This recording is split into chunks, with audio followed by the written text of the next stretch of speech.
Aristotle, in one of his ethics, talks about the golden mean. And the golden mean is not a compromise between two extremes. So the example he gives for courage is the virtue that you want to develop. Boldness is a virtue that you want to develop, right? But a deficit of courage is a vice called cowardice, which makes you incapable of doing what you need to do when you are the person that is responsible to do it, whatever that is, right? But an excess of courage is called rashness. That would be an excess of boldness, right? Where you don't pay attention to the promptings of prudence before you act. So the golden mean is that perfect balance between, right? And speaking of personal freedom, I would say that's something that you have to pay attention to. Like, what are the virtues that I want developed? What are the habits that are going to develop those virtues, right? And then, do I possess the kind of personal integrity that will cause me to follow them, even in situations that are not good? You know what I mean? Welcome to the Personal Freedom Podcast. This is your captain speaking, Mac Dome. Somewhere between a midnight drive, a wrong turn, and a life-changing realization, you found yourself here. Because sooner or later, something breaks open. A relationship ends, a career no longer fits, a dream starts slipping away. Or maybe you just wake up one day realizing you've been drifting through a life that no longer feels like your own. And that is the crossroads moment. The moment where you can stay asleep at the wheel, or you can turn towards freedom. This podcast is for the rebuilders, the wanderers, the creators, the people trying to find their way again. And for some, maybe this podcast isn't about escaping the path you're on. Maybe it's about remembering why you started walking it in the first place. A reminder to stay grounded, to stay awake, to stay free. So roll the windows down, turn the dial up, and let's ride. This is the Personal Freedom Podcast. Hey everybody, welcome to the Personal Freedom Podcast. I have a special guest on today, Dr. Gregory Borse. He's sitting in an office that I actually visited last summer when I came to visit him. Dr. Borse and I have gotten to know each other over the past couple of years. We initially met on a Twitter space, or you call it X, where he was talking about philosophy, and that was something in college I really loved. And I'm like, this guy really knows his stuff. And we had a great conversation. And then after we got to know each other, I asked him if he wanted to come on my other podcast, Poor and Free Millennial, just to share some insights about philosophy and culture. Because Dr. Borse, he's at the University of Arkansas at Monticello. He's an English and philosophy professor there. And he also has his Ph.D. in English from LSU.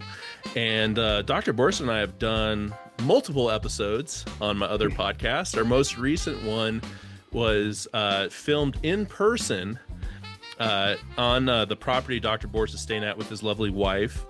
And it was actually at Bill Clinton's old lake houses where we shot it.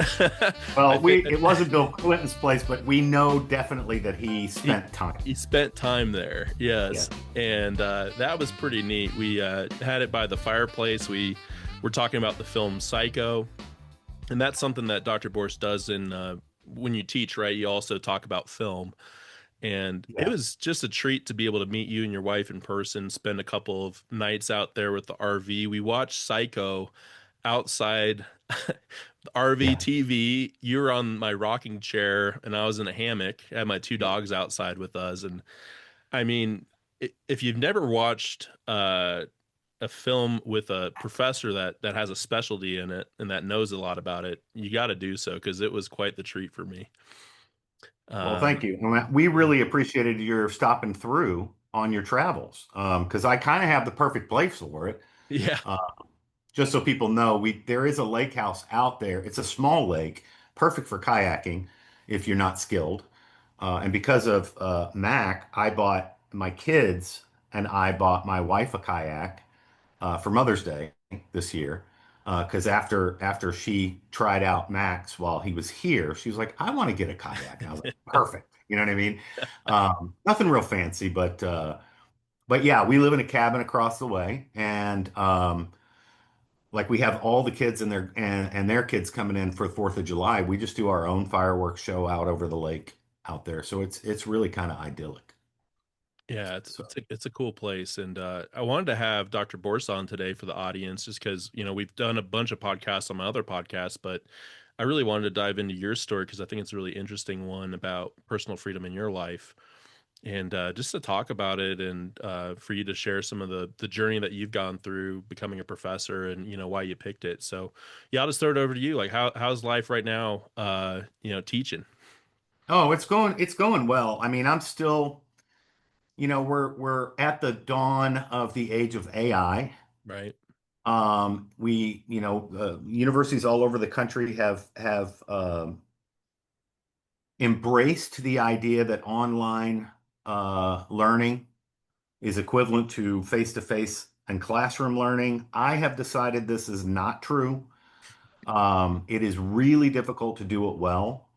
In fact, my experience with you and doing other podcasts has convinced me that, since I'm stuck with it, I'm gonna have to figure out how to do something like this, or start canning my lectures because Sure. I'm so much better in person than I am online, and it makes me feel sad for my online students. Hmm. Um, but I'm one of those professors that never teaches the same course twice.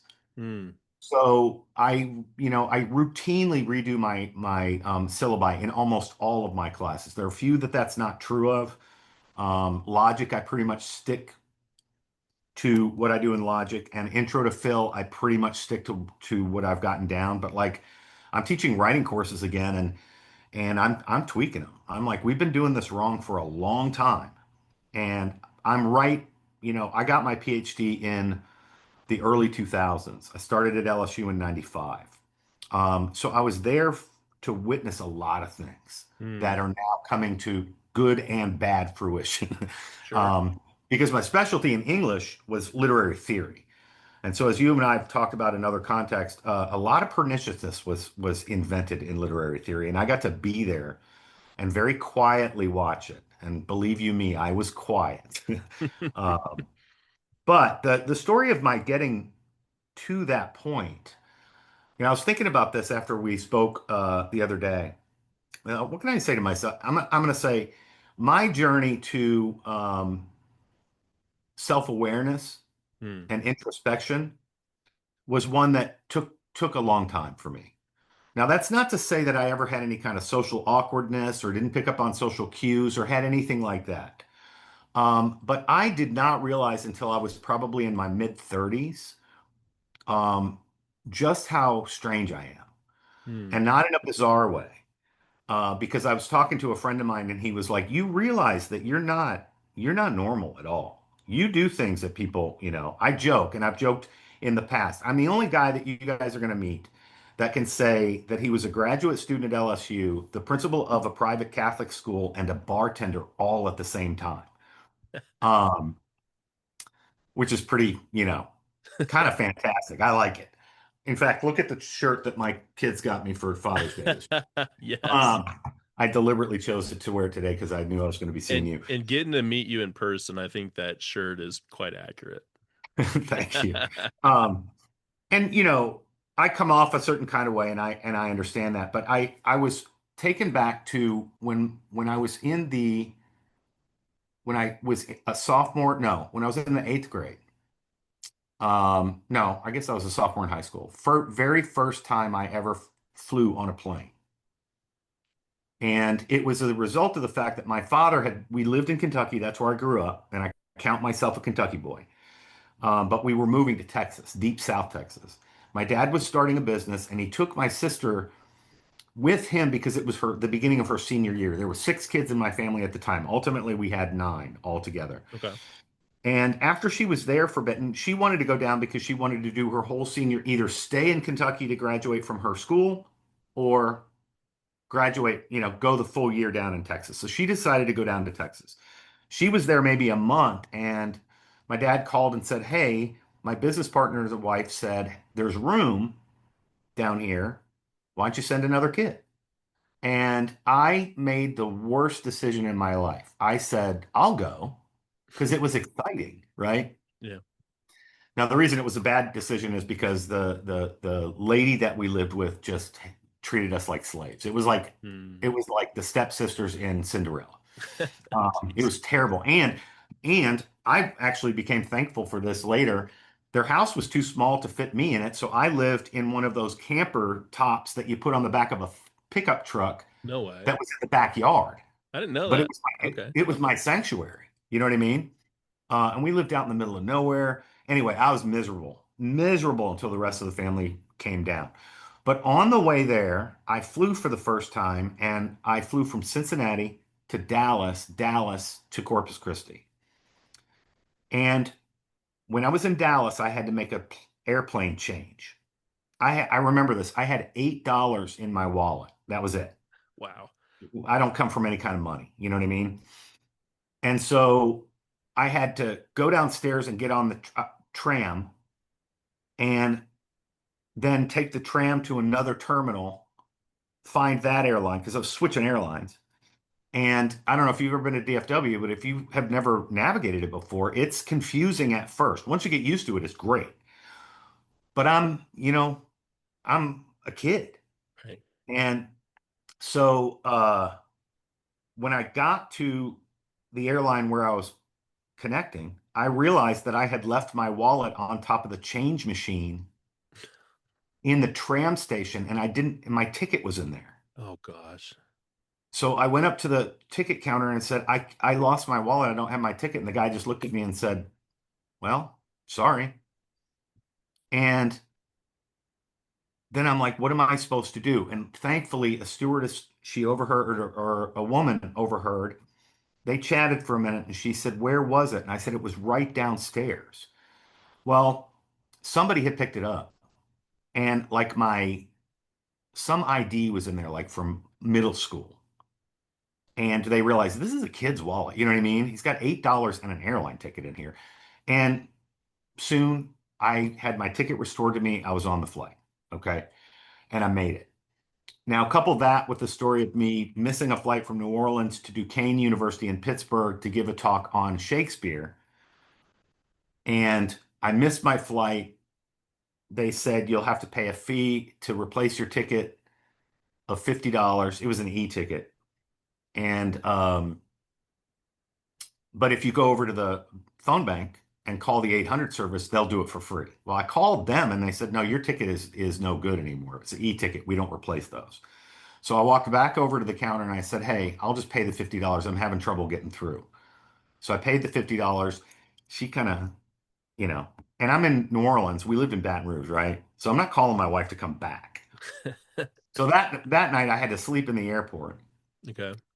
And I just waited for this bar to close, and they closed the gate on it, but they didn't lock it. And I just lifted up the gate, rolled under, and pushed a couple of benches from their booth together. Slept there, woke up at 4 o'clock in the morning. Gave myself a whore bath in the men's bathroom. Got through security. Got to Pittsburgh. Didn't have any money this time either. And I'm like, how do I get? Pittsburgh Airport is out of the city, right? I got to get into downtown. And I'm like, oh, I used to work for hotels. There's an airport shuttle I can take for free. So I went down and found a shuttle to the Radisson that was close to Duquesne University. Apologized to the guy that when I got on saying, hey, I don't have any money to tip you today, but I got to get downtown. He said, no problem. Got to the Radisson, walked in, changed my clothes in the lobby restroom, went over to the concierge and said, hey, I'm checking out. I checked out. See, I'm lying. I'm just lying. I'm like, I checked out, but I got to give a talk up the street at Yeah. Duquesne. Can I leave my bags here until this afternoon or till this evening? He's like, yeah, no problem. So he kept my suitcases. I walked up. They were like, where have you been? Because I was supposed to be there the day before. I was like, long story. Anyway, on the way back, I get to the Pittsburgh airport to take the return flight, and they're like, you don't have a return flight. I'm like, what are you talking about? They gave me this in New Orleans. And they said, yeah, but it canceled your return flight. And I'm like, I can't buy a ticket. What do you want me to do? She goes, hang on a second. She calls somebody on a different airline. And she says, "Do you all have a jump seat that's empty? Because I got a guy that needs to get to New Orleans." And so they just flew me for free. Wow. And, later in life, my brother joked. He's like, "Yeah, somebody's going to give my brother a house." He's just, and that's not to say that I've always been lucky, but what it made me realize about myself is that I I had, I don't even want to, I don't want to call it this, but it's almost like an unconscious boldness. Like Hmm. I don't know any better. Right. So when I ended up in Hollywood, I got an offer to write for a television show and be an office gopher at Caltech University for a show on physics on PBS. I just went. Like, yeah, you know. And later in life, people would talk to me and they'd be like, "Yeah, normal people just aren't like that. They don't." When I went to Rome, I went to the University of Dallas, and that they have a Rome campus. And again, always my whole life, I've never had any money. And I got on the plane in Dallas to go to Rome with $50 in my pocket for the entire semester. That's I, wild. I landed in Rome with $10 in my pocket because I was too embarrassed to admit in New York that I couldn't afford to drink beers Hmm. with the other people I was with. And it was the best decision I ever made. I have exactly one picture of me in Rome to document the fact that I was there. Um, Never had any money, lost probably 30 pounds, when I got back to Dallas. And again, I had one of those debacles when I got back to Dallas. I got back to Dallas and I don't have any money. My brother didn't come pick me up at the airport. I got a connecting flight tomorrow morning. And I'm like, huh. So I got my way to the American counter where I'd flown into, and it said, "Look, am I going to get in trouble if I just sleep here? Because I literally have no place to go." And she goes, "What airline did you come in on?" And I was like, "I was on American. I came from New York. I just got back from Rome."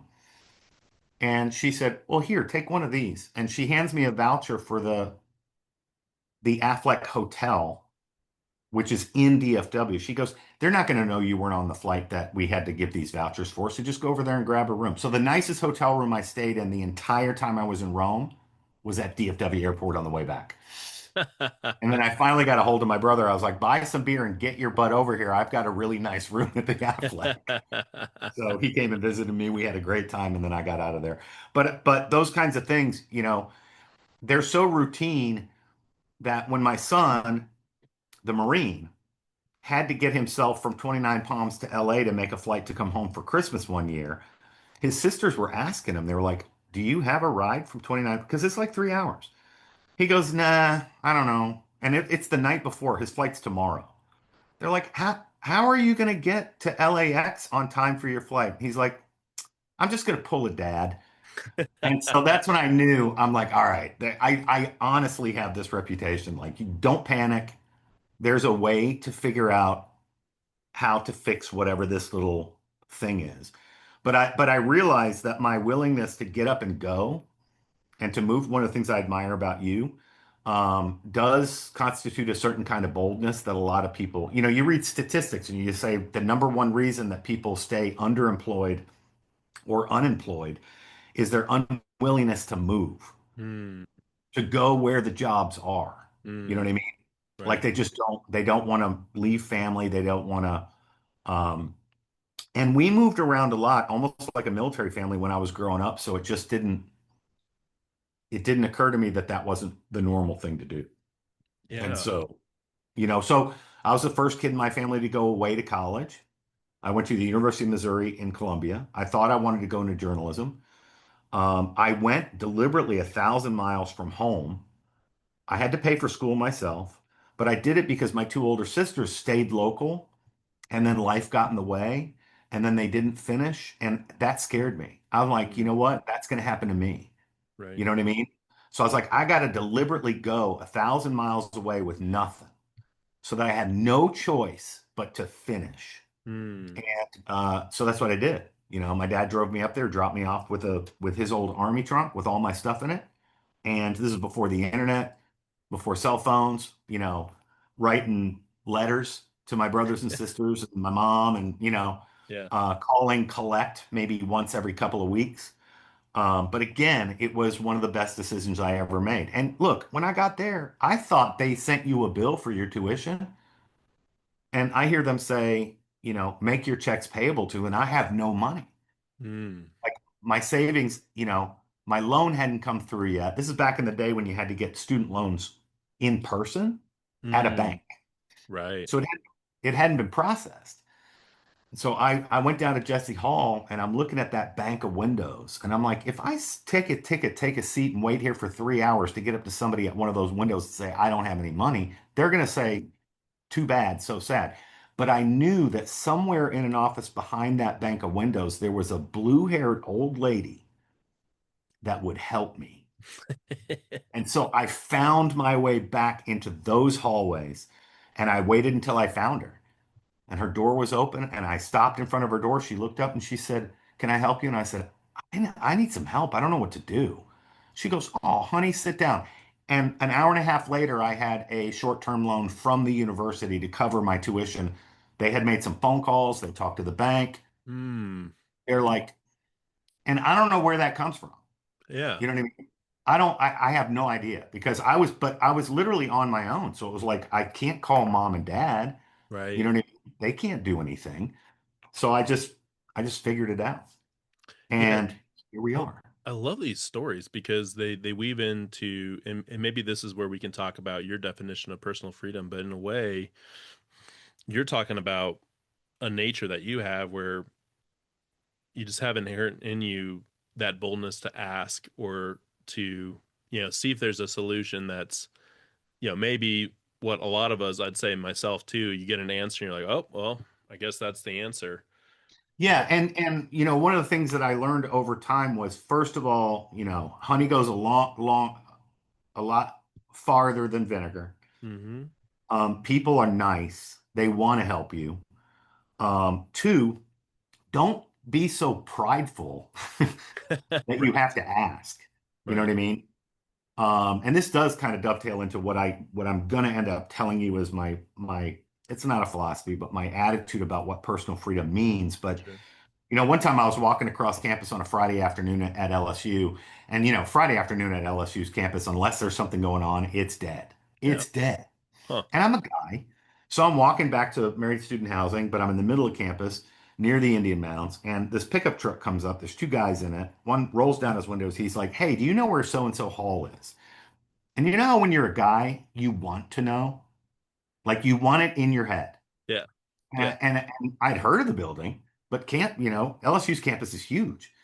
And so I was like, what are you guys going there for? And they're like, well, we want to sign up for this exchange program to Spain. And I went like this. I go, yeah, I got nothing. And we all just busted out laughing because I so wanted to know where to tell them to go. But I'm like, yeah, I got nothing. And that was kind of a moment where it's like, I'm going to stop doing that. You know what I mean? Yeah. I'm going to just don't pretend you know something that you don't know. Hmm.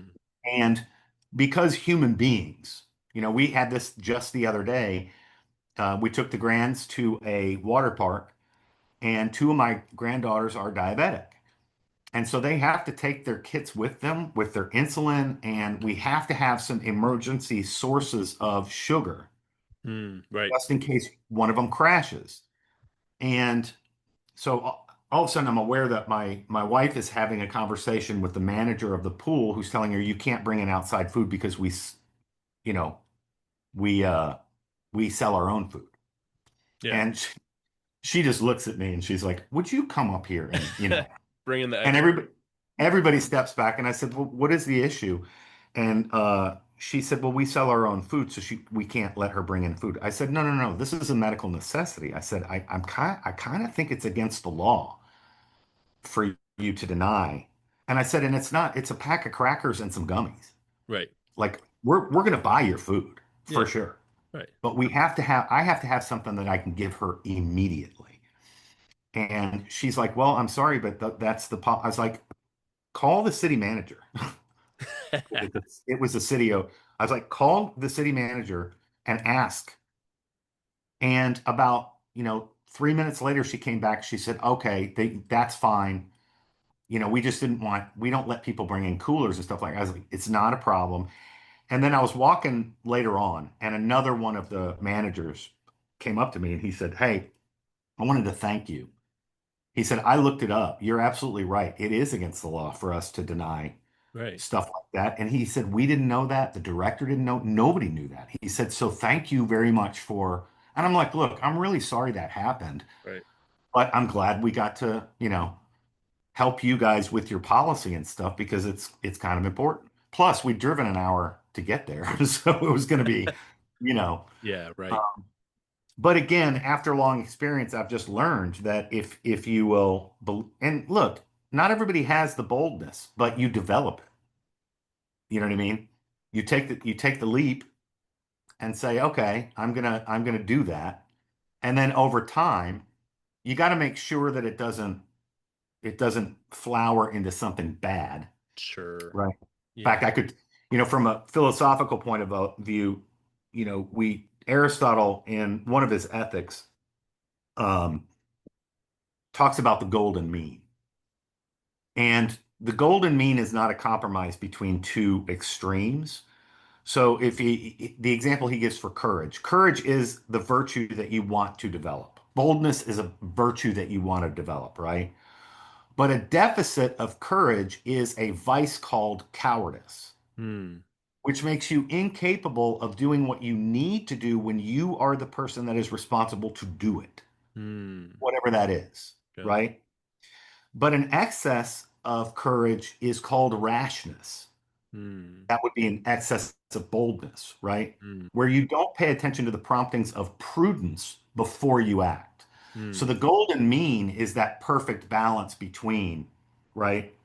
Um, and speaking of personal freedom, I would say that's something that you have to pay attention to. Like what are the virtues that I want developed? What are the habits that are going to develop those virtues, right?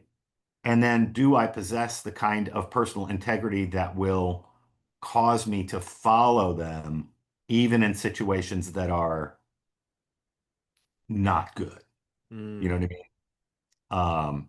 And so my own, what my own personal philosophy is for personal freedom because I sum it up in a saying, which is keep your promises, Hmm.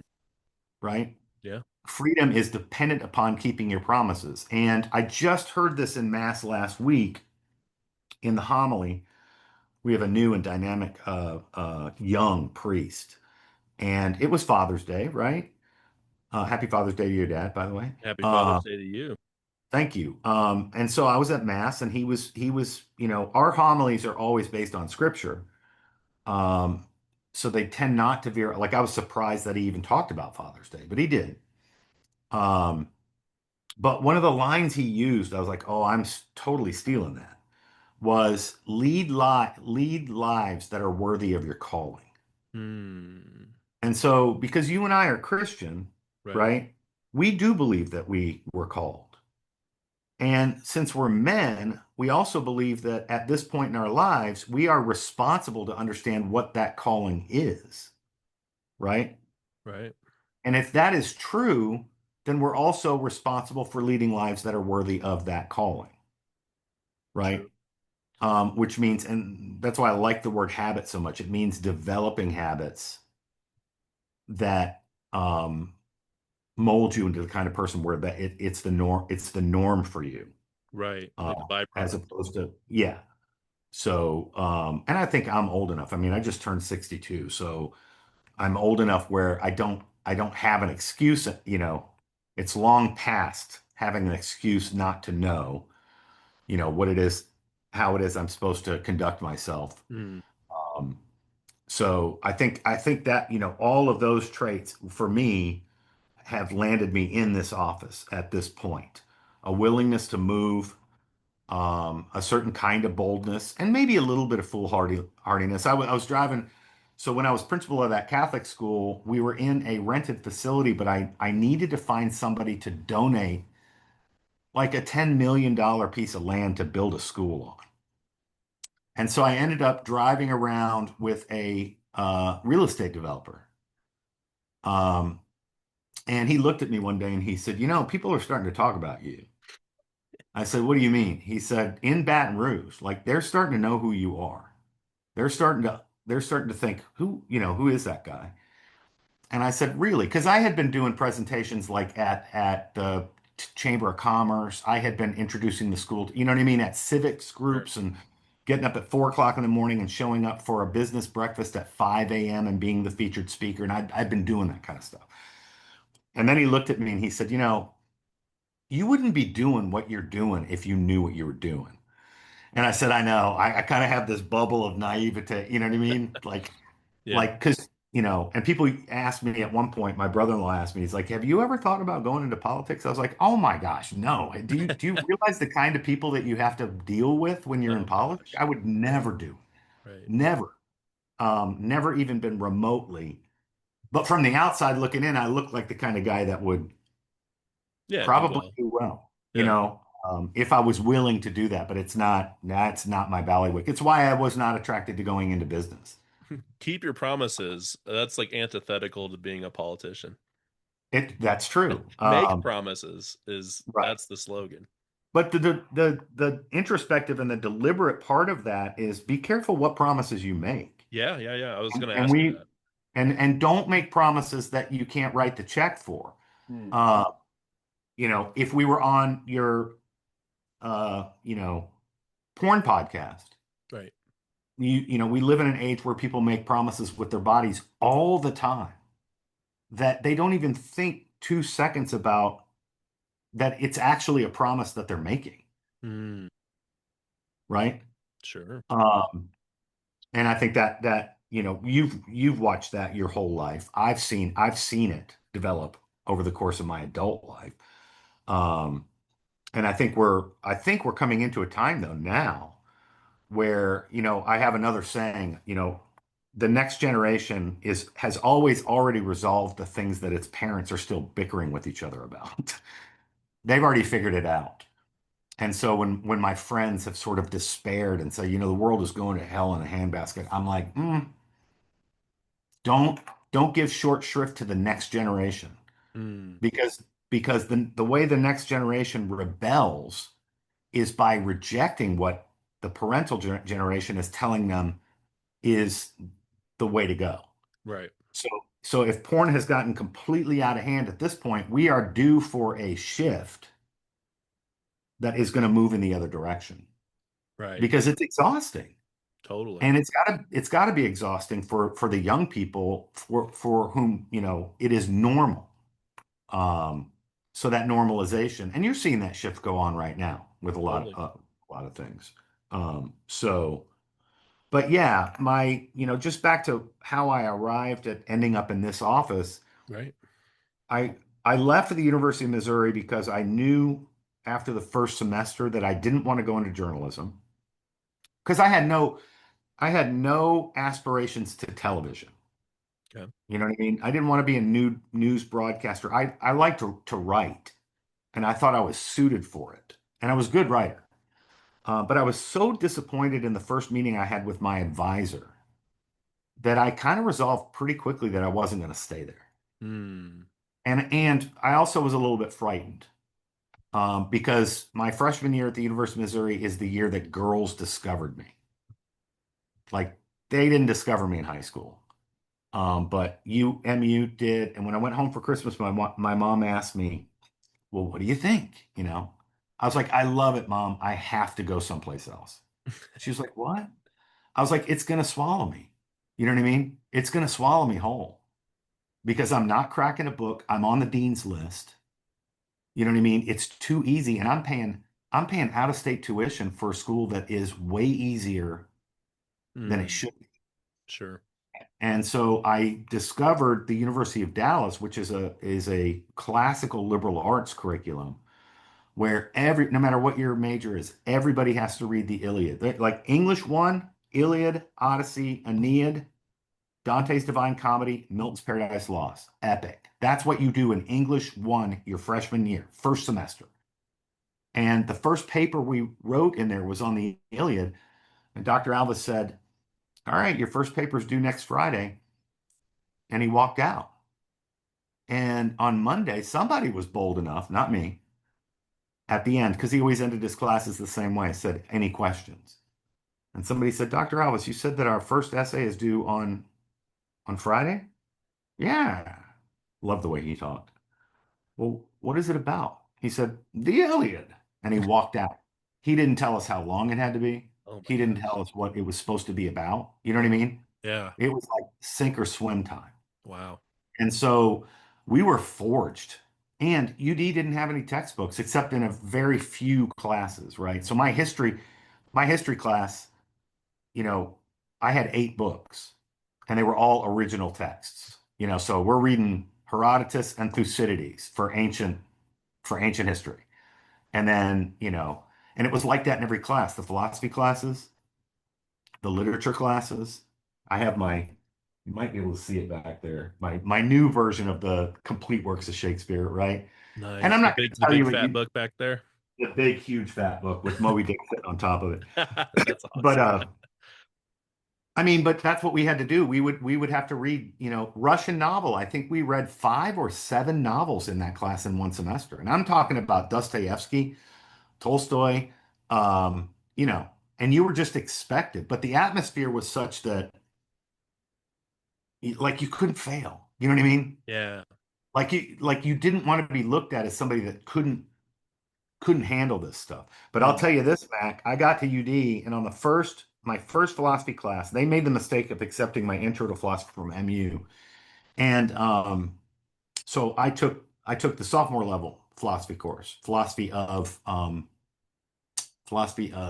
man.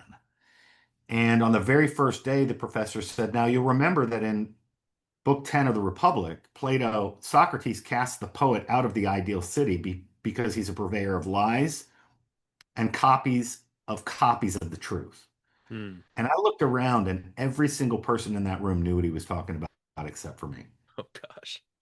And I shut my mouth for the next 4 years. People find that hard to believe. I didn't say a word in class. And I took my refund money, such that it was, and I went and bought the complete works of Aristotle and the complete works of Plato Mm. because I was behind. I'm like, I'm behind. And I feel like I've spent the rest of my life catching up because there's nothing more than I'd rather. That's why I'm surrounded by all these books. Like there's nothing more uh, satisfying to me than to know. And I feel like that's one of the highest virtues or the highest pleasures that human beings can know. Are Where you did that watching FIFA? Oh, I was gonna ask you like where did that like come from? Growing up. Like I want to say it's that my parents both, even though they didn't finish their college degrees, we we were a reading household. My mom did not read to us, and I've always told this to parents to be.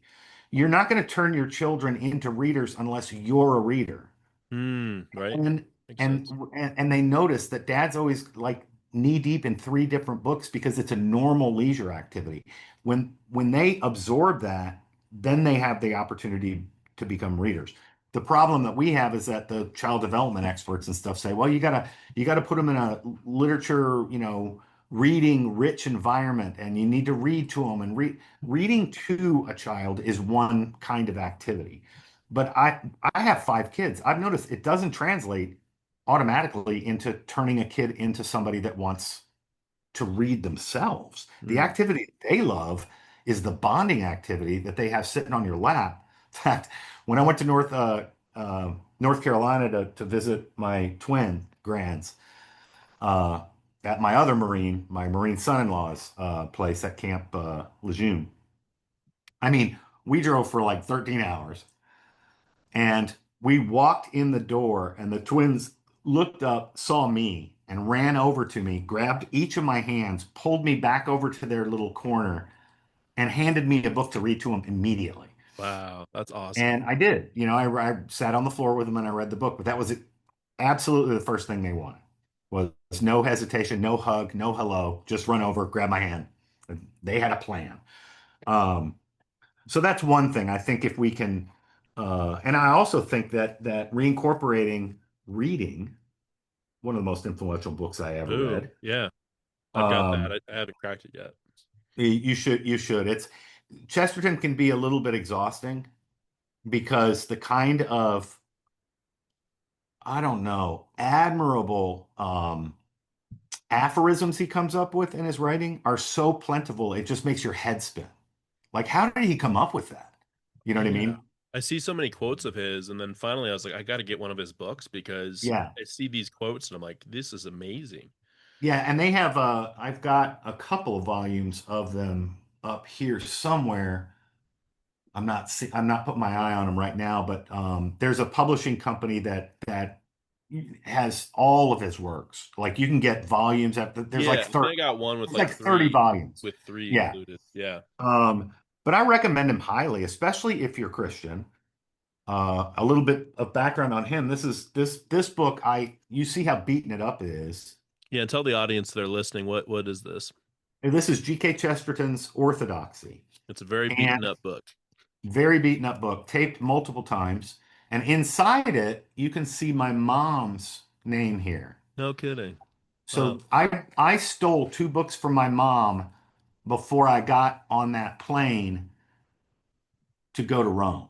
Okay.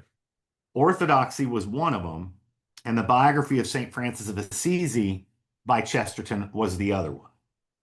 And I never gave him back. But I started reading this on my way to Rome, and I finished it while I was in Rome. Beautiful. And I really think it was one of those seminal moments in my intellectual life. Like it just opened up a desire. And it gave me such great perspective. I don't know if it's in Orthodoxy somewhere, but oh, no, it's in the biography of St. Francis of Assisi. Chesterton makes the point that during St. Francis of Assisi's lifetime, the Catholic Church was already as old then as France is today. Okay. Yeah. Okay. And so when I went to Greece and I'm at Mycenae, which is the city that was ruled by Agamemnon, who's a real historical king that's in the Iliad. He's the one that Achilles can't stand. Right. And we were standing there. The legend of Mycenae is that the stones that make the outer wall are so large that they had to have been put there by Cleclopes. They're one of those ancient mysteries. Like, how did they get there? How did they stack them? How did they, what technology did they have that we don't know about? Like the pyramids. Sure. And I'm standing there and I realized, wait a minute, I'm touching that stone. And I'm like, Greece is this many thousands more years old than Rome. Yeah. And Rome is this many thousands more years old than France, which is many Right. more hundreds and thousands, than America. Like America is brand spanking new. You know what 250 I mean? years coming up, Yeah. I mean, but it's that's still like such a small compared to exactly. yeah. And so this book, just to explain a little bit about where it came from. This is a sequel. The first book not the first book he ever wrote, but one of the books that he wrote was called Heretics. And in Heretics, he devotes a chapter to why all of the greatest and most towering intellects of his generation are wrong. So he's got a chapter for Rudyard Kipling. He's got a chapter for H.G. Wells. You know what I mean? For all of these literary we used to have a concept of the public intellectual. Right. That's what Chesterton was, and H.G. Wells was too. And for his part, Nathaniel Hawthorne was in America, right? They're not just writers. They're looked to for these opinions about culture and history and society. And we've lost that, and it's a shame. Yeah. Hopefully, these podcasts will help bring it back. Right. Uh, Right. but So he wrote that book, and a man named G.S. Street, you know how the Brits all like to go by their initials, G.K. Chesterton, J.K. Rowling, J.R. Tolkien, C.S. Lewis. So Mr. G.S. Street criticized heretics because he said, it's all fine and well for Mr. Chesterton to tell us all how wrong our philosophies are when he carefully avoids telling us what his is. Hmm.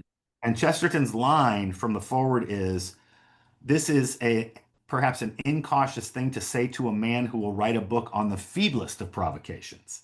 And so this is my answer. And he realized that critic was correct, right? He had failed to say, this is the philosophy that I think is the right one. Hmm. And so I loved that book because he's like, all right, I got to lay it on the line. If I'm going to ask people to listen to me about what the truth about the world is, then I've got to tell them where mine comes from.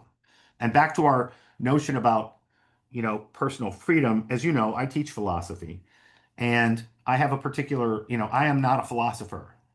I don't need to be. I should have a t-shirt that says St. Thomas Aquinas and Aristotle. Yeah, what they said, right? I'm good. Um, and I truly am. But I love teaching philosophy. And I always tell my students, I ask them, what do you think the most important question in philosophy is? Mm. And you can guess what the answer normally is. Probably people say, like, what is the purpose of life? What is the purpose of Why life? am I Or here? what is truth? Mm. Right? And I say, no, no, no, no, no, no. That's not it. The most important question you can ask in philosophy is, what is a human being? Hmm. Because every other answer to every other philosophical question flows from your answer to that one. Hmm. Once you've decided that we are creatures of a creator, there are a whole bunch of consequences to that huge idea. And there are a whole bunch of consequences you can't draw from that idea. Do you see what I mean? Yeah. If you decide that we are the accidental accumulation of, atoms bumping into each other, that because time, given time enough, the universe, enough chimpanzees with typewriters are going to produce Moby Dick at some point if they're given enough time.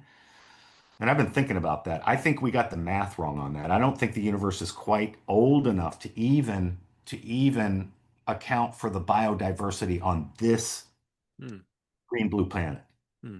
I was thinking about that the other day. I was like, if you had to calculate how long it would take to produce, like the human eye, or do you see what I mean? The complexities of the mammal world and the plant world, and like for each individual member of a species, the amount of time that it would take to produce just one. You know what I mean? Let Totally. alone all of them. Right. I just don't think that the math would work out, but I'm not going to bother to try to do it either. That doesn't mean I'm anti-scientific at all. I think Sure. science provides us with a great description of the way things unfold. But going back to that question, once you've answered what a human being is, then you can start to, you can kind of do a decision tree. You know what I mean? If this, then that. Right. Or like I ask students, if you think about it, if you think one of the important questions that you have to answer in philosophy is there a God, right? Then you can do a decision tree, right? Is there a God? There are two possible answers to that question. If the answer is no, you're done. You don't have to bother with it, right? But if it's yes, what's the next question? Hmm. And everybody always says, how do I know? You know what I mean? I'm like, no, I think that one comes a little bit further down. Epistemology comes a little bit, farther down the line. I think if you decide that the answer to the question, there is a God, then the next most important question becomes, okay, does it mean I have to do anything? Hmm. And if the answer is no, you can stop. But if the answer is yes, everything else comes out. Does Sure. that make sense? Yeah. And I That think does. that the answer to the question, what is a human being, also falls along those lines in the rank that I give it in importance. Because once I've decided that I am a creature of a creative God, then the consequences to what that means, right, are they go down these roads. They don't go down these roads. And then I don't have to worry about those, right? Um, and I don't worry about people who don't believe that. I don't think that there's anything wrong with them. You know what I mean? That's why when I have arguments, I smile, because my attitude is, all right, if you want to persist in your error, you know what I mean? Because that's the way I think of it. You know what I mean? If you had enough time and thought about it long enough and noticed a few features of reality in human life, there are some conclusions I think you can't avoid drawing. And those are some of them. So, but yeah, I transferred to the University of Dallas. It had an absolute profound effect on my life. I think it was then that I saw, um, I saw a movie called, based on a novel by John Irving called The World According to Garp, starring Robin Williams. Okay. And it was one of his more dramatic, he Robin plays a Williams. novelist, Robin Williams. Okay. And it was one of his more dramatic roles. It was a serious movie, quirky movie, funny movie in places, but also quite tragic. And he plays a novelist, the guy that's in search of the great American novel, which, by the way, is not a description of me. And he's married to a professor who teaches in what he and his two boys call gradual school. One morning, a kid at breakfast in the movie says, "Dad, what is gradual school?" And he goes, "Well, that's where you go to college and gradually find out you don't want to go anymore." And they all laugh, right? So that's graduate school. She teaches at a graduate school in some Ivy League somewhere, right? Yale something. And they live in a really nice neighborhood and they make good money. And he's the kind of guy that gets to make breakfast for his wife and his kids in the morning because he's a novelist. You know what I mean? And I looked at that and I was like, man, how do you get to live like you have $1 million without going to the actual trouble of making $1 million? Oh, And I that's was a great way to say it. I yeah, love that. and I was like, I'll become a professor because that's the kind of life that you've seen it at the lake house. I don't Yeah. own the place, but I live at one. I live like I'm a rich man. And the greatest richness that I have, besides my bride and my family, is nobody can tell me what to do. Yeah. And that's awesome. That was always what I was after. I don't like wearing uniforms. I don't like punching clocks. I don't like having bosses.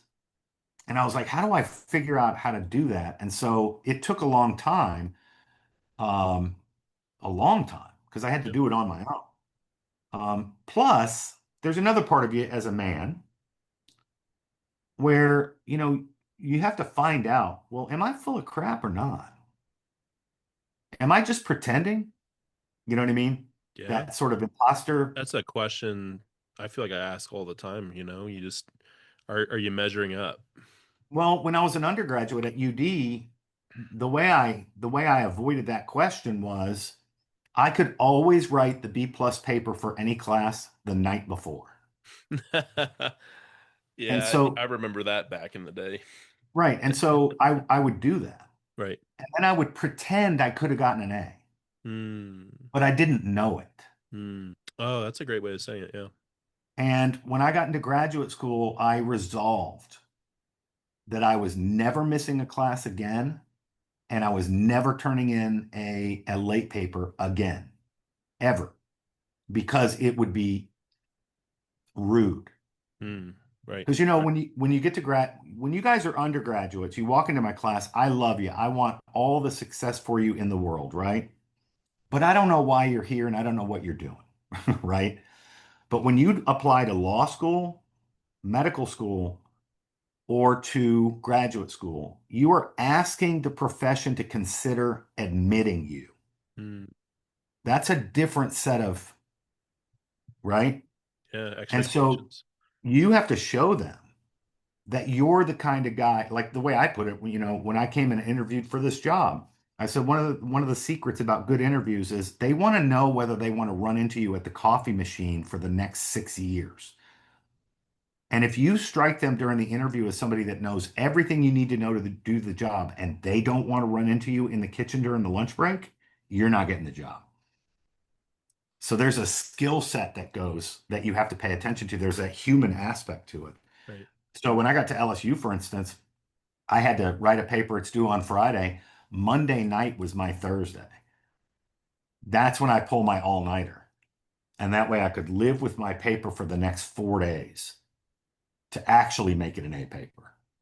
Right. And I never did that as an undergraduate because I was playing little psychological games with myself. I did not graduate UD with a very high GPA. I think it was just under a 3.0. But I pretended for a long time that I didn't care.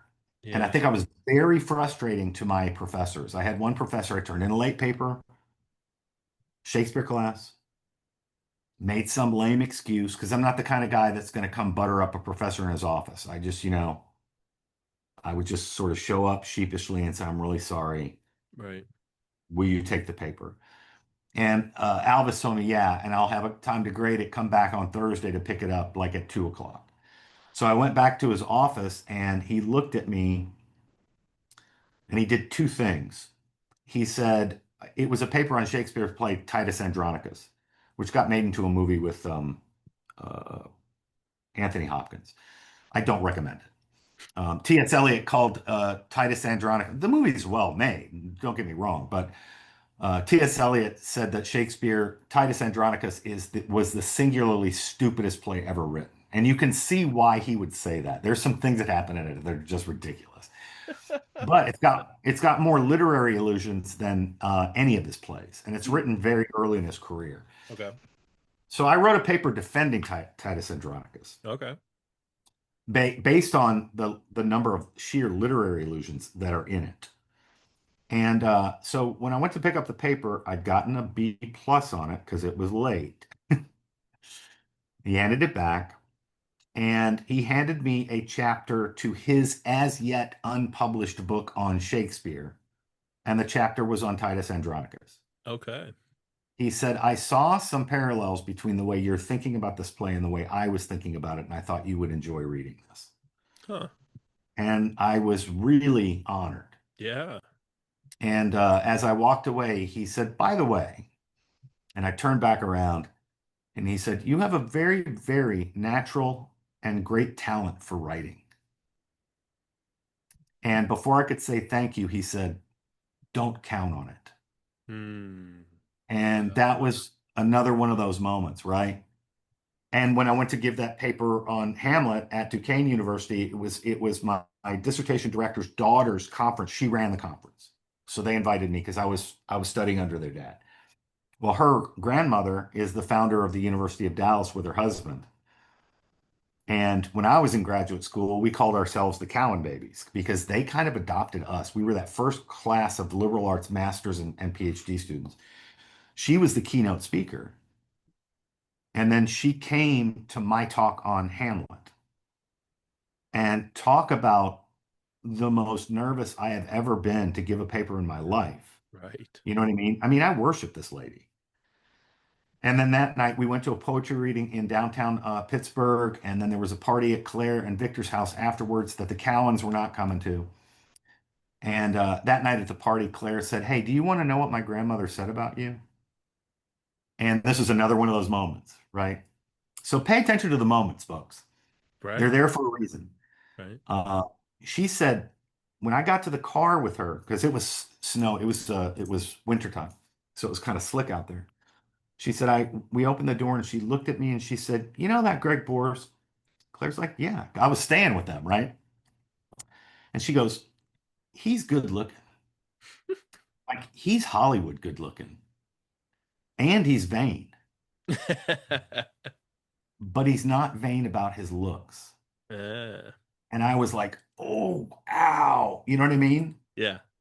But it was one of the greatest compliments I'd ever had because she was telling me the same thing Alvis was telling me. You're good, but you're not that good.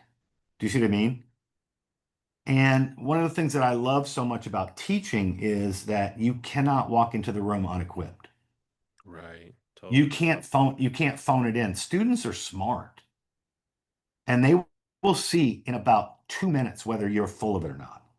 You know, I've told you I teach a couple of classes each semester out at a supermax prison next door to that one, and another three different units. Yeah. And the very first time I walked in to teach the class at the Delta unit, I'm walking under that razor wire thinking, wait a minute, this is about to get real. Because I don't own these guys when I walk in that room. I walk into a college class, I own you. You're completely dependent on me. I don't have to win you. You don't have to like me. You don't have to think I'm funny, right? You need me. I don't need you. But I'm walking into a maximum security prison. Yeah. This is their house. Right. And I thought to myself, I got to win them. Because if I don't win them in the first 5 minutes or less, it's going to be a long semester. And I made them laugh within a minute, and I mean hard. And I didn't tell a joke. And then at the end of the semester, Mac, when we were saying our goodbyes, I said, "You guys remember what you looked like when you walked into this room the first time?" And I'm going to stand up. I hope the camera will catch it. And I was like, and saw me. And they were like, "What?" I was like, "This is how you guys walked in." She's like, you know what I mean? And they all started laughing. They said, "Yeah, we were giving you the chow hall stare. Who's this guy think he is?"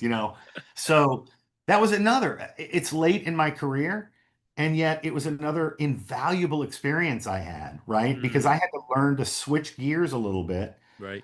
because there's a different level of, in a prison setting, how you're allowed to talk to people. Generally speaking, you don't use first names, you use last names only. They're on their coveralls. I made the mistake of calling guys by their first names. In fact, I called one of my guys by his first name one day, and somebody in the back of the room like had a reaction, you know. And the guy that I had called by his first name turned around and said, "It's okay if he does it." You know what I mean? Yeah. Like, Right. Right. and it was the same thing. A guard poked his head in that first semester one night and said, "Do you need me to sit in here? Because normally guards sit in there with you." And the guys just looked at him, and Phillips goes, "We got him. We got him." And it was that moment I was like, "All right, I'm good. I don't have to have any trepidation about walking into these places. These guys have accepted me. They know I'm not full of it, Yeah. you know." And so I think over time you can develop those things, but I think it all flowers from knowing who you are and knowing what that means, not only that you're capable of, but that you're responsible for. Mm, As Christians, we talk about our calling, but we also talk about our gifts, right. right? And those gifts are given for a reason. And I think that's one of the mistakes we can make is if we don't recognize what our gifts are, I think we have a moral responsibility to actually develop them. And I was not made strong. I was not made fast. I'm good enough tennis player to play well, I got an offer to go pro with Puma. That's when I quit because I realized that's not the light. I had a good friend of mine say, did you come to the University of Dallas to play tennis? I was like, heavens, no. And she said, then what are you bugging about? Because I was really debating. I was like, you're right. So I quit the team. I'm like, I'm done with it. And besides, I was hating playing at the time anyway. It was just a weird, you know what I mean? Now I play and I love it because I don't care if I win or lose. I'm out there Right. just to play. Right. Um, and so that was another one of those moments. But the watershed moment in my life. So getting out of undergraduate, I applied to LSU for the Ph.D. program. And I applied to the University of Dallas to the master's program, not to the PhD program. So I have a full-blown master's of arts that required a thesis, not just a coursework master's. Those you get along the way when you're working on your PhD. You can just get the piece of paper that says, all right, you've earned a master's. That's kind of on paper. But I wasn't sure I was capable of doing a PhD. But I wanted to go to LSU. And then I met Sheila, my bride. And I completely abandoned my application to LSU. And I just applied to the master's program at UD. All of those disappointed professors of mine, I know they had a meeting about me. And Yeah. I think that they ended up saying, look, he's clearly smart enough to do it. He's frustrating, but let's give him a shot. You know what I mean? Let's give him a shot. And it was at that point that I resolved I'm not the same student anymore. I will never miss another class, never turn in any, I mean, just as a matter of respect, right? But it was because I had been in a couple of overlap courses where like I'm a senior and then the graduate students are in the same course. And man, Mac, I just admired them so much. I was like, I want to be that. You know what I mean? Like I really like I met one of my best friends, Greg, who's in the CUNY system up in New York City. And he was at UD for master's. Then he went to Liechtenstein for a PhD in philosophy. Then he went to LSU for a PhD in English. And he and I became really great friends after I got to Baton Rouge, especially. We knew each other in grad school in Dallas, but we never were close. We came really close down in Baton Rouge and are close to this. He's godfather of my son, Eamon. And so his wife. His wife is the one that introduced me to Sheila. So, but I met her and I was just like, I'm done. Right? I got to get this girl.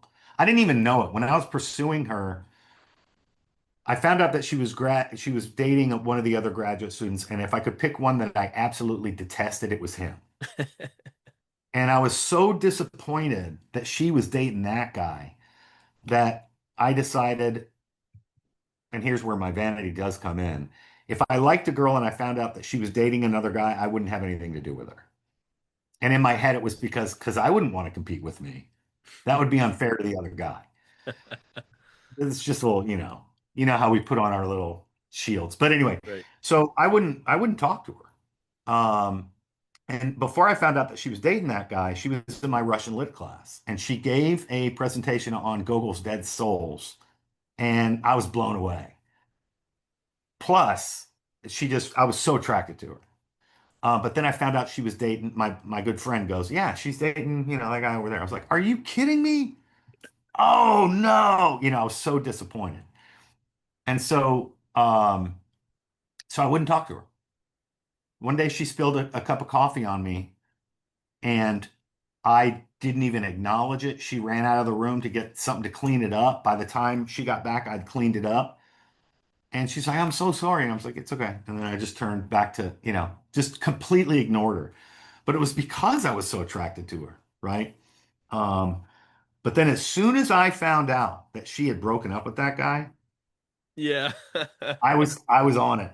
And her roommate, Kathleen, who's godmother to my son Eamon, she actually I was in a Faulkner class with her. She was in grad school too. And she used to bum cigarettes from me during the break. It was like a 3.5 hour, 3 hour class. And she invited me to a party at their apartment. Professors came to their parties, and they were like dress up, Back in the day, huh? back in the day. So that's where I learned how to drink bourbon without getting sloppy. Is because you can't be getting sloppy in front of professors, right? Right. And so I was really nervous because I was going to be like the only undergraduate at this, and my friend Greg and Paul and all the other guys that were there when I walked in were like, "What the hell is this guy doing? Who invited him?" Right?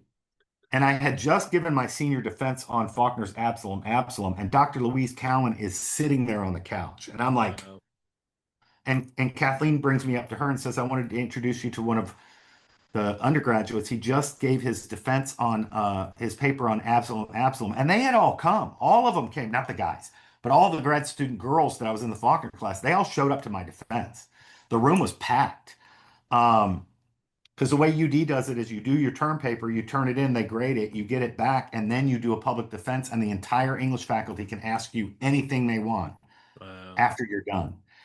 It's a rigorous program. Sounds like Uh, it. and Yeah, during that one professor didn't like what I said about one of the characters I had written about in the paper, and he kind of took me to task on it and just went on a diatribe. And he was like, you've been very kind to this character, Quentin Compson, today, and I will not let you compare him to Addie and As I Lay Dying for all these reasons."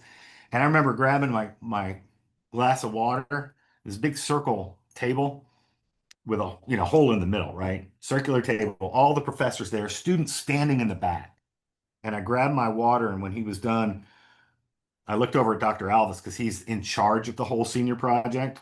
And I said, well, then I take it all back. And I took a sip of water, and the whole room erupted. That's great. And Dr. Melvin was not happy with that. He said, "You've got a sly one here, John." And he's like, "Yeah, I know." But I That's sort of epic. wiggled my way out of that. But when I met Dr. Louise for the first time, that's how Kathleen introduced me. And she said, and he just did his paper on Faulkner's Absalom. She's an expert on Faulkner. She's an expert on Faulkner, Southern literature, and Russian literature. And she looked at me and she said, "And what did you say?" And Hmm. so I had to give my whole paper right then to her At a college party.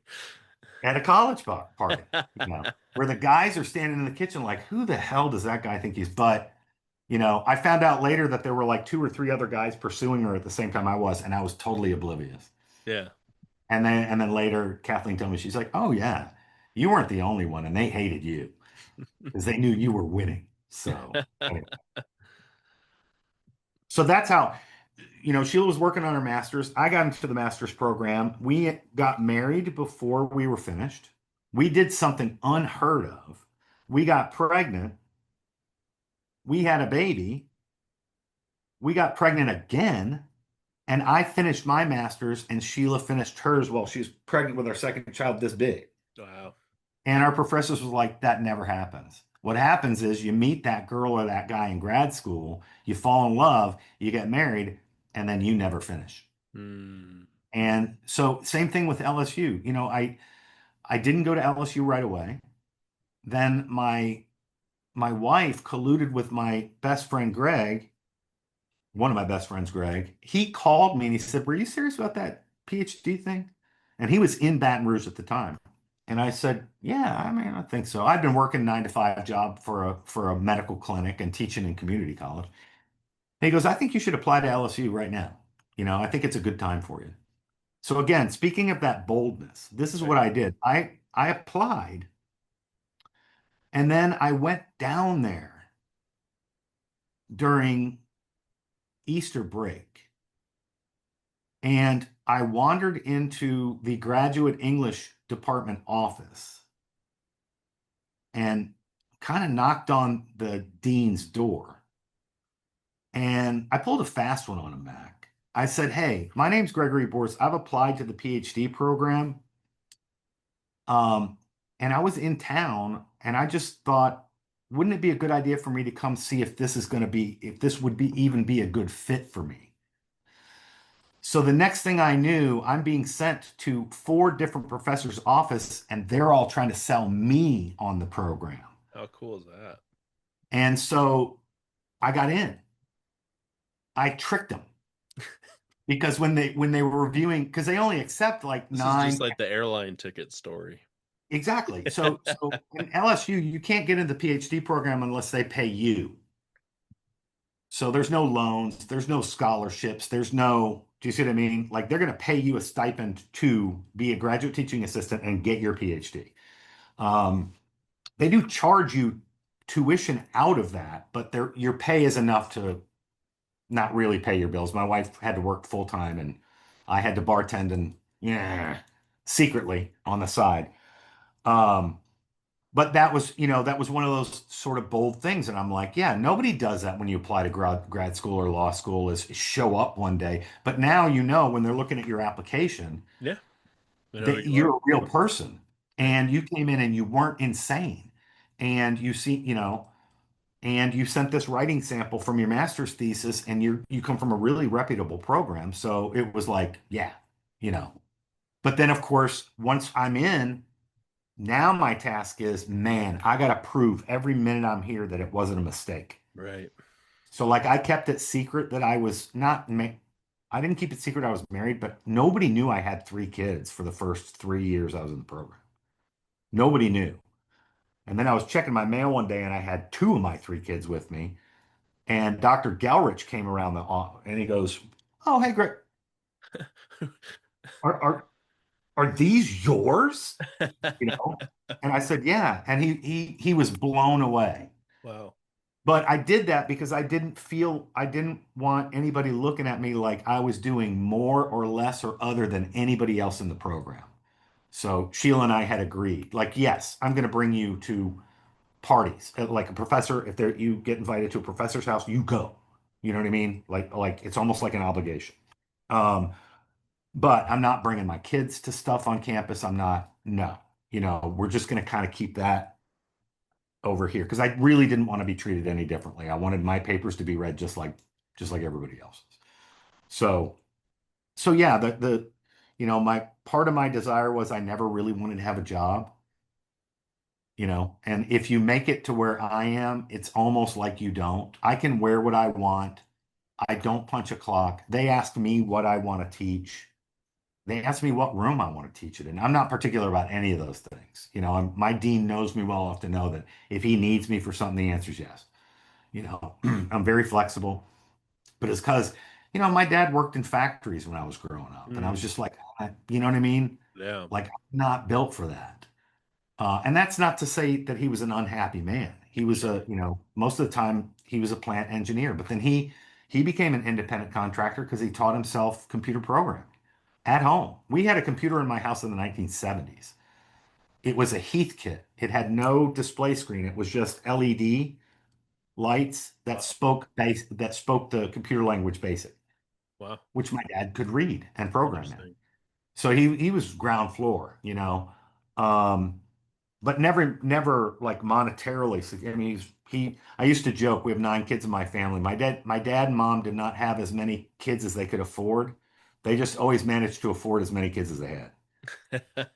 So we never went without. You know what I mean? Sure. We had bicycles. We weren't wearing the Izod lacrosse, which was the popular, thing in high school when I was in high school, or I'm not dousing myself with Aramis or Polo. But we never went without. You know what I mean? We had a good childhood. They took care of us. We've managed to stay pretty close. We're scattered all over the country, but like we get along really well. So I feel blessed with that. And then it's translated into the way, I've learned a lot again regarding personal free. So when you keep your promises, they come with obligations, right? And so part of the exercise of your personal freedom is choosing, every day to keep them. Hmm. And that's something that takes a certain level of mindfulness. So, and I'm glad that I sort of developed this. Wait a minute, I need to like I never noticed that when I read until I had a conversation with my sister-in-law. When I read novels and stuff, I don't picture things. So maybe I'm a little bit on the spectrum, but like it's all about the language to me. It's all about the words. And she was like, "What? You don't picture things?" And so I was like, "Oh, you know what I mean?" So I started practicing that, like deliberately envisioning what was being described. It used to be I just didn't bother with it. I was like, "Why?" You know. And that kind of writing can get too flowery for me anyway. Sure. And I get annoyed with writers that describe things just to show off when it has nothing to do with the plot. You know what I mean? What do you Okay, think you about just, Cormac McCarthy? huh? Oh, I What? think he's freaking awesome. He is. Like he's got exactly the right balance. He's I love. very dark for me though, Yeah. you know. But no, Some of he's his descriptions though are crazy. You're just like, are you like? I don't. I kind of was joke. I was reading Blood Meridian, mhm. and just some of the things he says, you're just like, he's just hot dogging it right now, but in a Well, way that it's not like he's showing off, but he's just that good no, that here's the it's thing. amazing. I don't think he does hot dog. He just didn't seem because I've read a little bit about him and his personality. He just doesn't seem to be built that way. Yeah. I always felt like Hemingway's jealousy of William Faulkner was on the count that William Faulkner was just showing off. And I'm like, Hemingway, you don't understand what it is. He's not doing the same thing you're doing. You know what I mean? But Yeah. we can get that mindset where it's like if you're not doing the way I think the novel should be, well, then you're doing it wrong. No, that can't possibly be true. Different geniuses. Did you know the word genius actually is tied to the word place? Huh. No. And so a particular genius, no two geniuses are alike Right. because they're tied to a particular kind of way of seeing the world. And so I've been blessed. Like I don't let writers be in competition with each other. Of course, I Of have course. my favorites. You Right. know what I mean? But like my growing appreciation of certain things that certain authors do, deepens over time.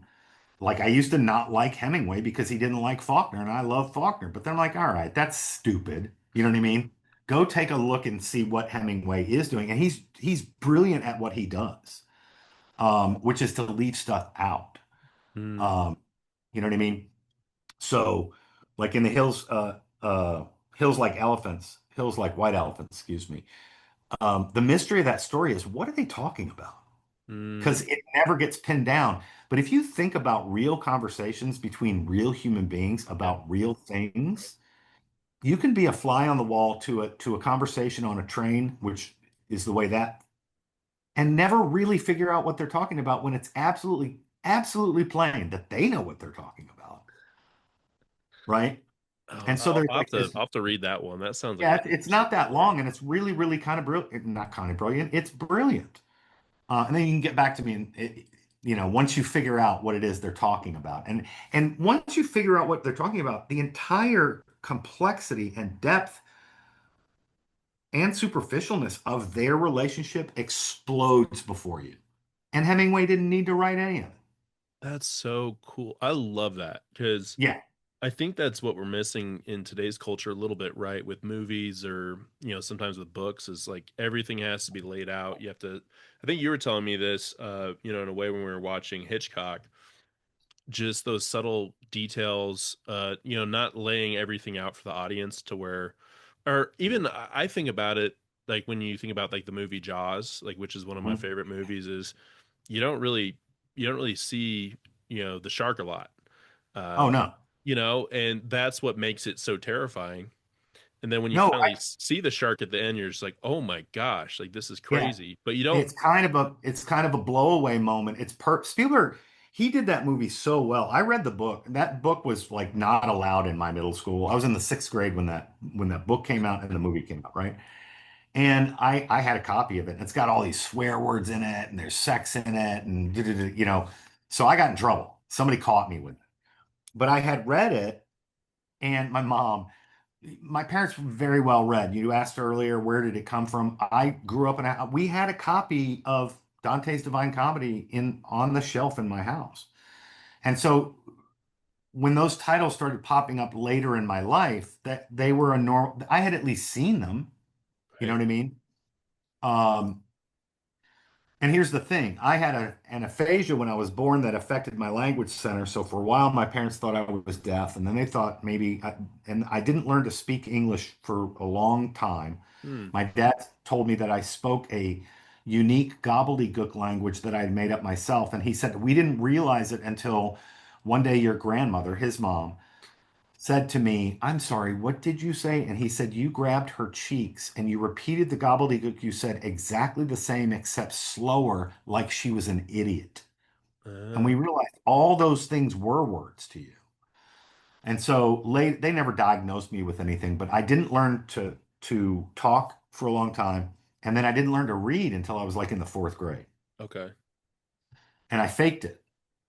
I really am strange. So when I was in the first grade, they had reading circles. Okay. And teacher, we would read, Dick and Jane books. And I could perfectly memorize what the teacher had read with that picture so that when it was my turn, I would just repeat what she said. And I did it so fluently that I skipped the second grade and went into the third grade. It took that teacher about the first quarter to figure out I didn't even recognize all of the alphabet. That's fascinating.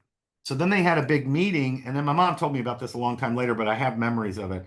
So when I would have to write something in my first grade class, and then it was my turn to stand up and read, I would get a bloody nose spontaneously. It Hmm. happened so often, my mom had to have like four extra shirts in the principal's office for me. Wow. Well, what that would do is that she would skip me and go to the next person because I had another bloody nose and I would be sent to the office. Huh. She didn't put two and two together that I was avoiding.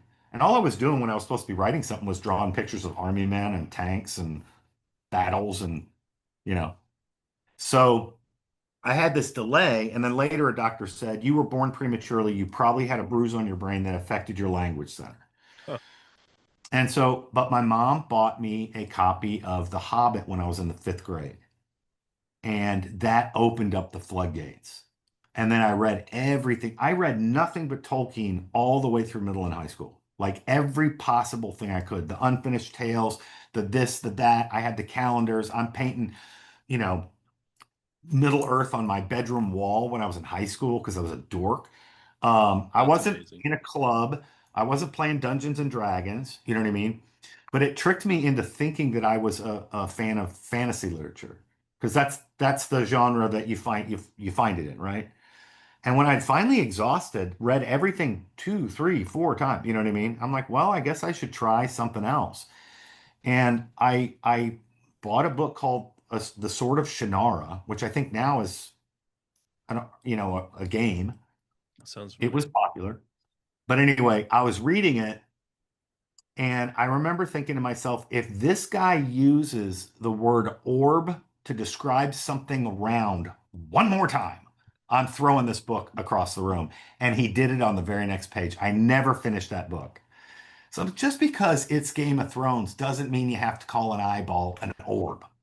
Stop, right? And then I discovered Faulkner And I realized it wasn't fantasy, it was the myth making. Mm. There's something absolutely so real about Tolkien's, and here's the thing that Tolkien does better, and Faulkner does it too. Sometimes he includes the blind alley. Sometimes he includes the episode that like the action that doesn't go anywhere for this story. Mm.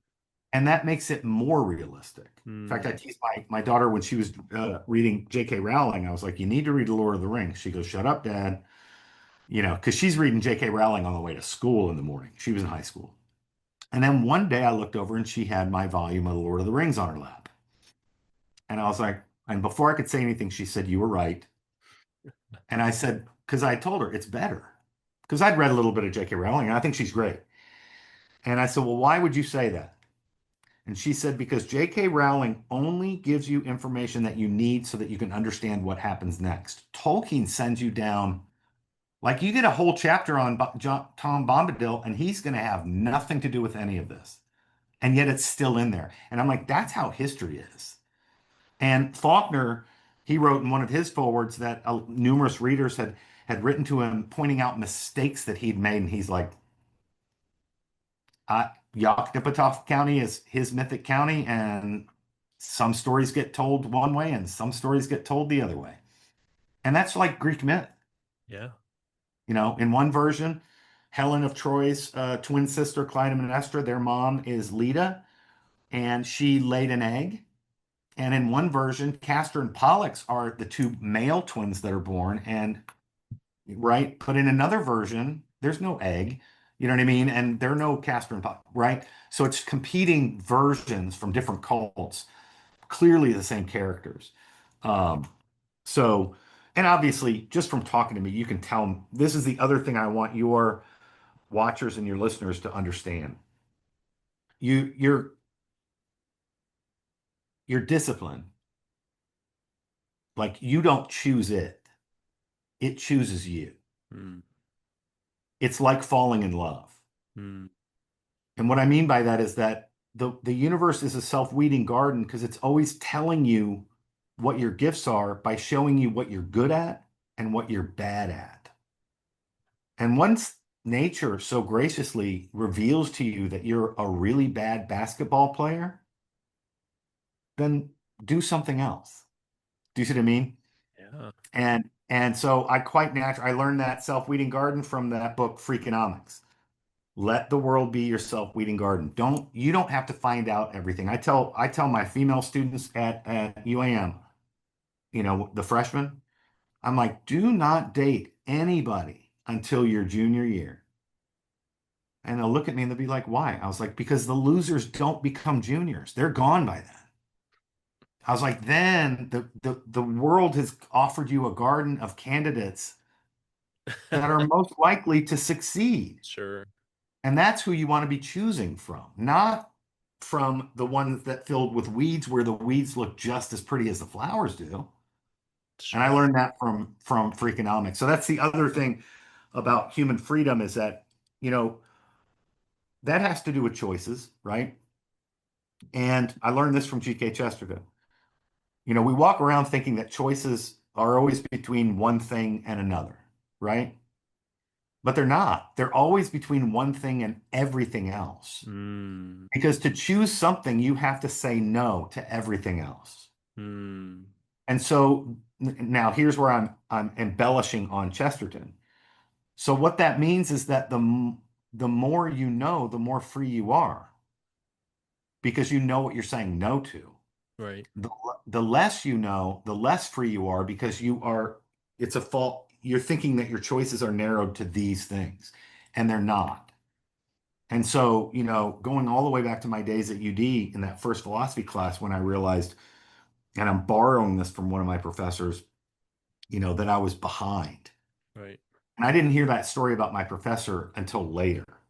But Dr. Dupree, the legend about him was that when he was 17 years old, he woke up one morning and he said he was behind and he has never stopped catching up ever since then. And when I heard that later, I was like, that's what I wanted. Because I literally ran into him in the halls outside of his office making some strange noise with his mouth and doing this. And then he saw that we were looking at him and we were like, "What are you doing?" He said, I'm practicing my Mandarin Chinese because I'm going to be teaching there next semester." I was like, "I want to be like that guy." I don't have a gift for languages, but you know what I mean? So, here's the warning. The people who bother to get PhDs, we do, honestly, we are vain and we do want to be the smartest guy in the room, for sure. But the other thing that I have tried to remind myself of is that, yeah, we're no more screwed up or less screwed up than anybody else. Do you see what I mean? So don't buy your own press. Don't, you know what I mean? If you're not doing this because you love it, then you're not doing the right thing, Hmm. to my mind. And I think that's true of anything. And if you can figure out how to get the world to pay you to do something that you would do for free, you just hit a home run. Right. You know what I mean? But all at the same time realizing that, you got to keep your promises. So if one of those promises has a name, like I've got five of them, Yep. then in addition to pursuing what it is you're good at, you've also got to live up to those promises too, which means, my daughter Elizabeth asked me, she said, "How long were you in college?" I was like all told from the time I started as an undergraduate till I got my PhD. She's like, "Yeah." I'm like, "I don't know, 17 years." She's like, "You're an idiot." I said, "I know." But the point being, that was all told, not coursework the whole time. You know what I mean? Like just like, but then I thought about it. I was like, how crazy is that? I was in college and grad school longer than I was in elementary, middle, and high school. Wow. Yeah. But the joke that I made about it was, my brothers-in-law, they'd ask, "When are you getting out of college?" And I'm like, "I'm not getting out, I'm staying." You know what I mean? Like I Yeah. had gotten to a point where I was like, and I found out much later that Aristotle was exactly the same way at the academy. He started there when he was 12 years old and he never left until Plato died and his nephew fired Aristotle for not being a Platonist. And so he went and he founded his own school called the Lyceum. And shortly after Plato's death, his academy didn't last. And that's another one of those seminal lessons I learned was that if you are in the business of building an institution, what you're building is something that has got to outlive you, Hmm. right? I used to say that when I was principal of that school. I'm like, "You guys don't understand. What we're doing is we are trying to build an institution that if we all got hit by a bus tomorrow, that sacred thing called learning would still happen in the classrooms without us. Right. But if it can't withstand our leaving, then we're not doing things right." Right. Um, and so, I think that's also important to bear in mind. Uh, That's so yeah, amazing. be I, willing to move, yep. keep your promises, meet your obligations, live lives that are worthy of your calling, and first and foremost, understand what that calling is and who you are.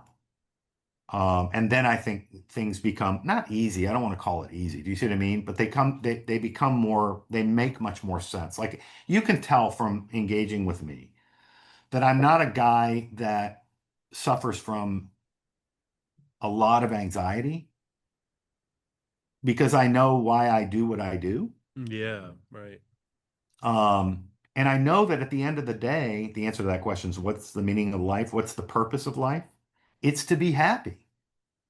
But the only way that you can be happy is if you know what human beings are, what your gifts are, and then to lead a life that is worthy of your calling. And that's why I come off as such an arrogant piece of crap on X. Because I'm like, look, yeah, I have a high opinion of myself, but I've got the receipts. Right. Right. And again, I'm being a little bit facetious there. Do you see what I mean? But Yeah. you've met me in person and you know Yep. that over the top personality, I do that. That's social media. That's, part of that is performative. Um, because it's a little bit of a dig at the fact that people get on social media and pretend that it's not about vanity. It's not about self-promotion. It's not about, please. Really? You know what I mean? And that's not to say that there aren't a huge number of people on any number of platforms that have truly valuable things to share with other human beings Yeah. that are, you know, Right. so don't misunderstand me. I don't think it's all bunk. I don't. I think it's, in fact, I take it so seriously that I do it because it's the world that we live in. And that's one of the things that the Cowans instilled in us. She said, when Elvis Presley became the sensation that he was, a whole bunch of people that belonged to our generation absolutely rejected him out of hand, right? Because he was scandalous. And that's not the way music is supposed to be. And that's not the way you're supposed to act in public. And you don't do that with your body. And you don't, right? And she said, but Donald and I realized that if we didn't pay attention to what was going on and what's so attractive to young people, that we were doing something in our classrooms, but we weren't teaching. And I took that to heart. So I have consumed a lot of social media. I've consumed a lot of television, movies, films, because film, that is the vocabulary of your literature.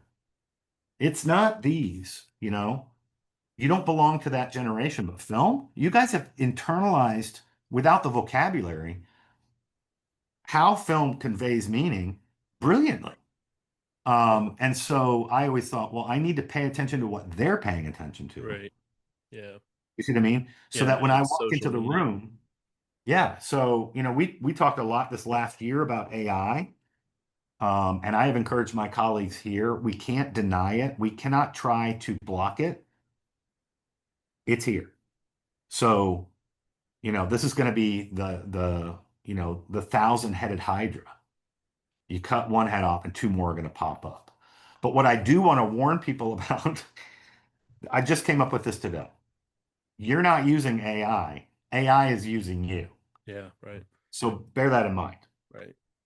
because my question always is, all right, how do they make money on this? Do you see what I mean? Like, and I try to back my way or answer the questions to that end. Like how do they, oh, I see what Facebook is for. Okay, I get it. I know what he's selling. He's selling me Yeah. what Yeah. I I mean, want, kind of where brings I me back to go. the Matrix, right? The human Yeah, battery yeah. concept. But hey, I know we're kind of getting close to time laying the plane here.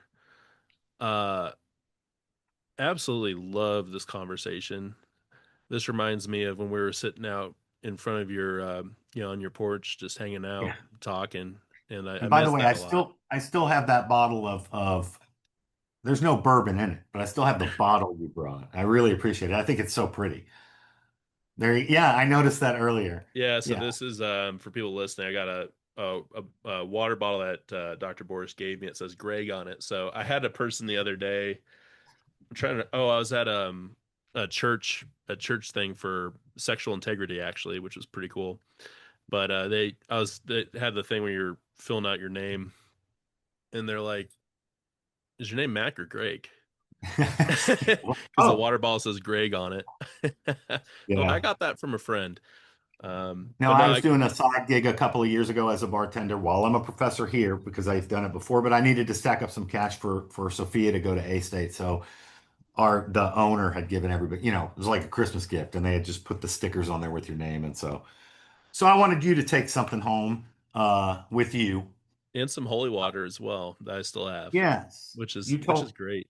yeah. I think those things matter, and I think something that I took away just from your stories is just, yeah, these moments in our lives. You shared a lot of them, just seminal moments, moments that you remember that stick with you, that teach you something that you learn from, that stick with you. Definitely spending time with you is one of those for me. Well, And I appreciate that. And here's the thing.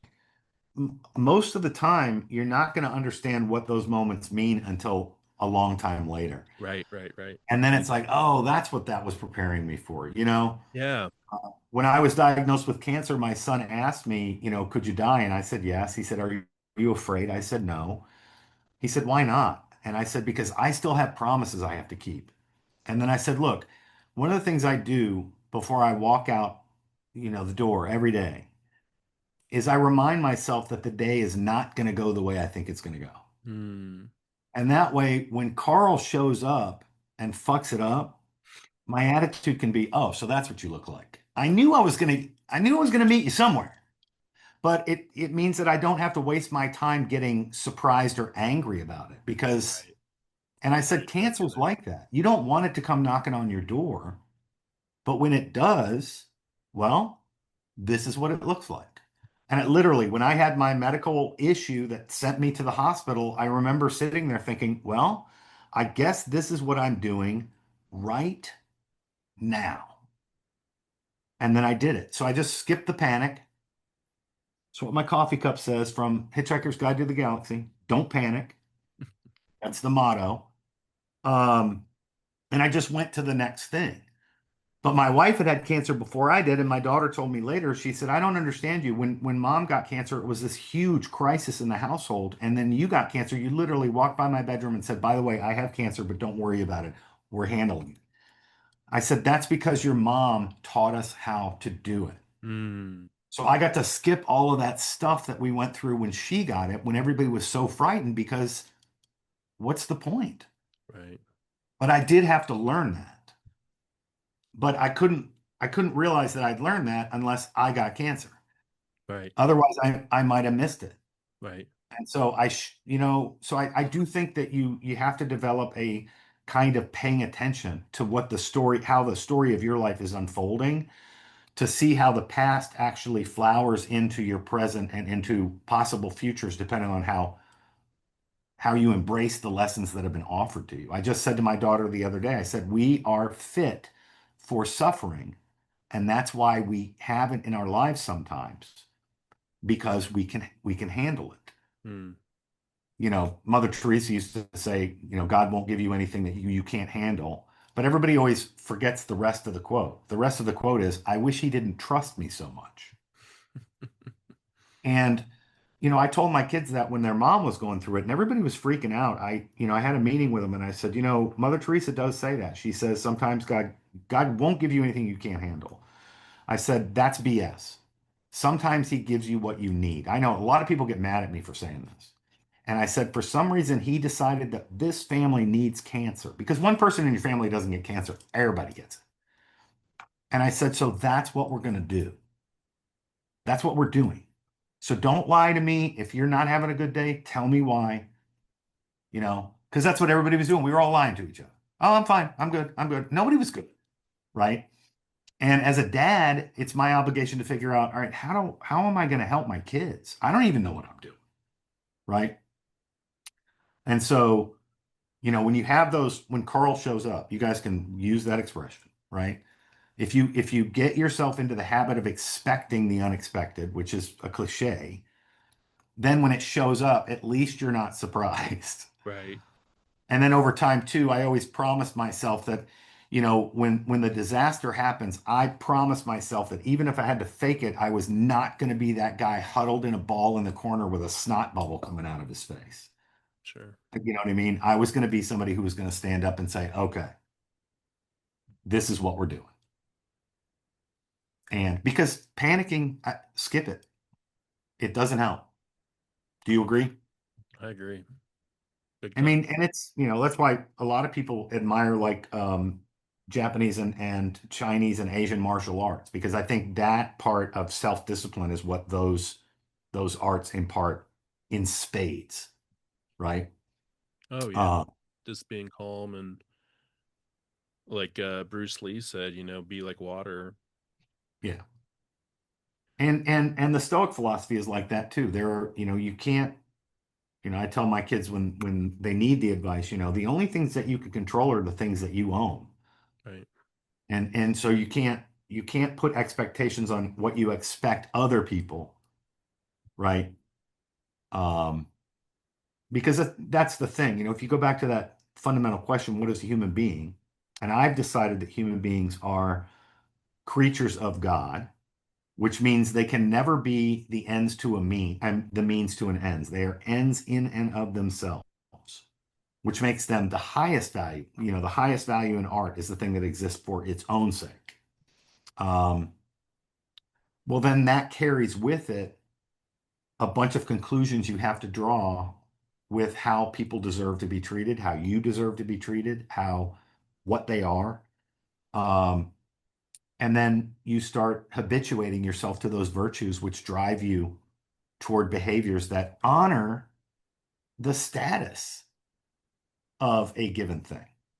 Um, and then you realize that, and we talk about excellence, learn from Aristotle. Every excellence is excellent for its own unique reason. So for that reason, they can't be compared. Like an A paper is an A paper for its own reasons. And then another A paper in my class gets written as like, oh, this one's an A paper for completely different reasons, but it's an A. All C papers are C papers for the same reasons. Right. And when you've been doing it for as long as I am, you can almost lift it up and yeah, you know what I mean?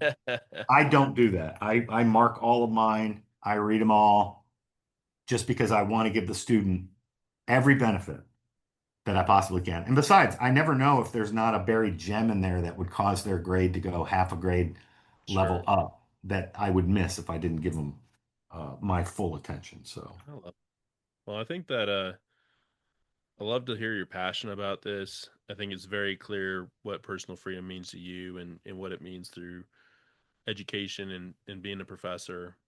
Always a pleasure to talk. You want to pray us out before we head out? I do, and in fact, because I'm Catholic, I want us to. I don't know if you know it, but I'm going to pray the Hail Mary, Okay. Yeah. and I have two reasons for that.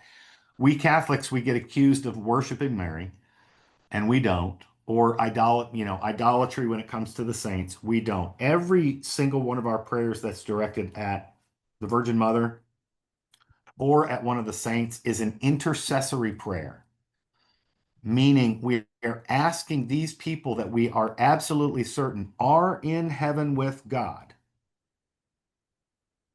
to intercede on our behalf by asking God